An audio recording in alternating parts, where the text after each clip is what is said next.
कभी वीर सावरकर कह करके सावरकर को ला रहे हैं, जो देश के बंटवारे का पापी था, जिन्होंने देश के बंटवारे का सबसे बड़ा षड्यंत्र और बीज बोया था। 1939 से लगातार सावरकर ही हिंदू महासभा के राष्ट्रीय अध्यक्ष थे, जिन्होंने देश के बंटवारे की बात की, द्विराष्ट्र की बात की, जबकि मुस्लिम लीग एक राष्ट्र की बात करता था।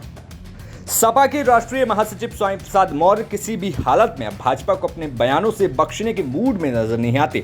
जहां अब तक वे रामचरितमानस की पंक्तियों पर अपमान करने का आरोप लगाते हुए सवाल उठा रहे थे, वहीं बुधवार को स्वामी प्रसाद मौर्य ने राष्ट्रपति द्रौपदी मुर्मू को मंदिर के गर्भगृह के बाहर ही पूजा करने पर इससे उनका अपमान बता डाला। लेकिन अब इससे भी आगे बढ़ते हुए स्वामी प्रसाद मौर्य ने कह दिया कि ये लोग षड्यंत्र करके सावरकर को पाठ्यक्रम में ला रहे हैं, जो देश के बंटवारे का पापी था।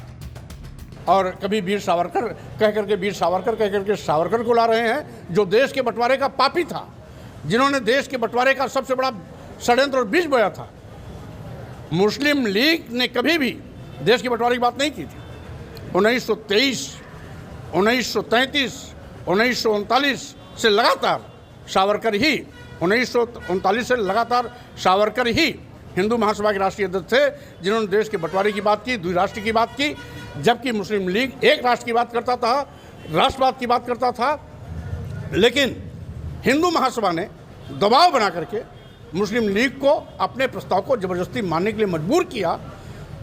तो अगर आज सावरकर पाठ्यक्रमों में पुस्तक पढ़ाए जाते हैं, तो मुस्लिम लीग के राष्ट्रीय अध्यक्षों को पढ़ाया जाना चाहिए, जिनका चरित्र राष्ट्रवाद का था और राष्ट्र के प्रति समर्पित भाव से काम करता था। इतना ही नहीं, स्वामी प्रसाद मौर्य ने यूसीसी के मुद्दे पर यहां तक कह दिया कि अगर समान कानून और अधिकार देने ही हैं तो पहले पोंगा पंथी को खत्म करें। पूछ डाला कि क्या राष्ट्रपति को इसलिए मंदिर में नहीं जाने दिया गया क्योंकि वे आदिवासी समाज से हैं, जबकि वहीं रेल मंत्री अश्विनी वैष्णव पूजा करके चले जाते हैं। सरकार का कहना है कि समान अधिकार सभी लोगों को मिलेगा, इसलिए कानून पास करना चाहिए। समान अधिकार भारतीय संविधान के तहत दिया गया है। अगर समान अधिकार ही देना चाहें तो पहले अपने धर्म की पोगापंथी को ख़त्म करें। हमारे देश के राष्ट्रपति द्रौपदी मुर्मू जी को मंदिर परिसर में जाने से इसलिए रोक दिया जाता है कि वो आदिवासी समाज की हैं। वहीं पर रेल मंत्री अश्विनी वैष्णव इसलिए मंदिर परिसर के अंदर गर्भगृह में जाते हैं क्योंकि ऊंची जात के ब्राह्मण समाज के हैं।